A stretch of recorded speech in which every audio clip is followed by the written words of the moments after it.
बेंगलुरु के वाइली कवल में 29 साल की महालक्ष्मी की लाश उसी के घर में फ्रिज में टुकड़ों में मिली थी।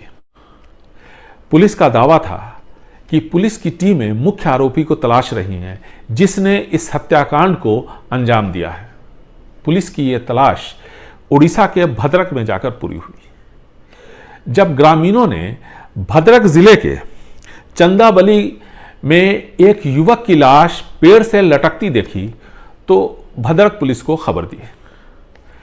पुलिस ने जब उसकी जांच की, उसके बारे में पता किया कि यह कौन शख्स है, कहां रहता था, क्या करता था, तो पता चला कि यह काफी दिनों से बेंगलुरु में था। बेंगलुरु पुलिस ने पहले ही भद्रक पुलिस से संपर्क किया था। ऐसे में बेंगलुरु पुलिस को फौरन भद्रक पुलिस ने खबर दी। तो कुल मिलाकर के सनसनीखेज हत्याकांड जो बेंगलुरु के वाइली कवल में सामने आया था, उसका मुख्य आरोपी पुलिस के हत्थे तो चढ़ा, लेकिन तब तक उसकी मौत हो चुकी थी। उसने आत्महत्या कर ली थी। अब इसमें कई सारे सवाल हैं जिसका जवाब देखना है कि पुलिस किस तरह तलाशती है कि इस हत्या की वजह क्या थी, क्यों उसने महालक्ष्मी की हत्या की, उसकी क्या रंजिश थी, क्यों इतनी नफरत थी कि हत्या के बाद उसके जिस्म के कई टुकड़े कर दिए। जब लाश महालक्ष्मी की बरामद हुई थी फ्रिज में तो उसके कई टुकड़े थे, तकरीबन 30 के आसपास, लेकिन जो शरीर था वो डीकंपोज्ड हालत में था। और ऐसे में जब उन टुकड़ों को एक कपड़े में रखकर पोस्टमार्टम के लिए ले जाया गया तो डीकंपोज्ड होने की वजह से वो कई टुकड़ों में बिखर गया। और बताया जा रहा है कि जब पोस्टमार्टम हुआ उस वक्त तकरीबन 60 के आसपास उसके टुकड़े हो चुके थे। तो आखिर इतनी नफरत क्यों थी, ये एक बड़ा सवाल है। और क्यों उसने महालक्ष्मी की हत्या की। लेकिन जो मुख्य आरोपी है, अब उसकी मौत हो चुकी है, उसने आत्महत्या कर ली है, इसलिए पुलिस की मुश्किलें और भी बढ़ गई हैं। लेकिन इससे पहले कि ये मुक्ति रंजन रॉय, जो कि महालक्ष्मी का दोस्त था, जैसा कि पुलिस ने बताया कि महालक्ष्मी के 3-4 लोगों से बहुत ही करीबी संबंध थे और इसी वजह से उसके पति ने उससे अलग रहने का फैसला किया था और महालक्ष्मी, उसका पति, दोनों अलग अलग रहते थे। इनकी शादी तकरीबन 7 साल पहले हुई थी। महालक्ष्मी का परिवार नेपाल का है, नेपाल से पूरा परिवार बेंगलुरु आया था। उसकी एक बहन है और एक भाई, दोनों की शादी हो चुकी है, दोनों बेंगलुरु में है। महालक्ष्मी की भी शादी हुई और 2022-23 में पहली बार महालक्ष्मी के पति दास को महालक्ष्मी पर शक हुआ, जब एक शख्स अशरफ नाम का था जो उसके काफी नजदीक हो गया। ऐसे में उसके पति ने इस पर आपत्ति जताई, अशरफ को समझाया। अशरफ जब नहीं माना तो ऐसी सूरत में महंत दास ने अशरफ के खिलाफ बेंगलुरु के एक पुलिस स्टेशन में मामला दर्ज करवाया। इसके बाद कहते हैं कि अशरफ और महालक्ष्मी दूर हो गए, अलग हो गए। लेकिन जब यह हत्याकांड सामने आया और महालक्ष्मी के पति ने अशरफ का नाम लिया तो पुलिस ने अशरफ को बुलाया और साथ ही साथ उन लोगों को भी बुलाया जिसके बारे में आसपास के लोगों से पता चला था। 4 लोगों से सघन पूछताछ पुलिस ने की और अशरफ के साथ दूसरे सभी लोगों को पुलिस ने जाने दिया। लेकिन तलाश थी मुक्ति रंजन रॉय की, जो पुलिस को नहीं मिल रहा था। काफी जांच पड़ताल, कॉल डेटा रिकॉर्ड के बाद पता चला कि वो उड़ीसा चला गया है। रहने वाला भी वो उड़ीसा का था, लेकिन बेंगलुरु से जो जानकारी मिली है उसके मुताबिक वो उड़ीसा गया, उड़ीसा से पश्चिम बंगाल और पश्चिम बंगाल से फिर उड़ीसा वापस आ गया छिपने के इरादे से। चूंकि ऐसा बताया जा रहा है, जिस तरह से डीकंपोज्ड हालत में बॉडी मिली थी उसे देखकर, कि महालक्ष्मी की हत्या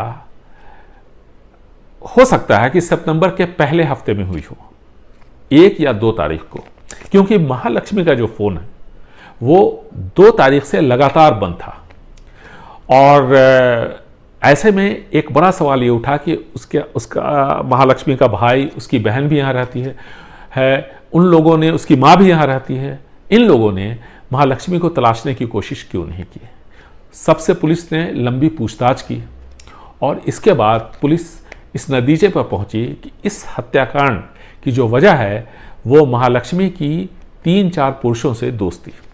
जब पुलिस गई महालक्ष्मी के घर पे, जब उसका शव मिला तो वहां आधे दर्जन लोगों के फिंगरप्रिंट्स मिले। तकरीबन सभी फिंगरप्रिंट्स, जैसा कि बताया गया है, मैच कर गए। सिर्फ एक फिंगरप्रिंट नहीं मैच कर रहा था और बताया जा रहा है कि ये फिंगरप्रिंट इसी मुक्ति रंजन रॉय का है जिसने आत्महत्या कर ली, जिसको कि इस हत्याकांड का मास्टरमाइंड बताया जा रहा है, इस हत्याकांड का मुख्य आरोपी बताया जा रहा है। अब भी कई सवाल हैं। सबसे बड़ा सवाल यह है कि क्या इस हत्याकांड को उसी घर में अंजाम दिया गया जहां महालक्ष्मी की लाश मिली? अगर वहां इस हत्याकांड को अंजाम दिया गया होता तो आसपास के लोगों ने चिल्लाने चीखने की आवाज़ सुनी होती। ऐसी कोई शिकायत पड़ोसियों ने नहीं की।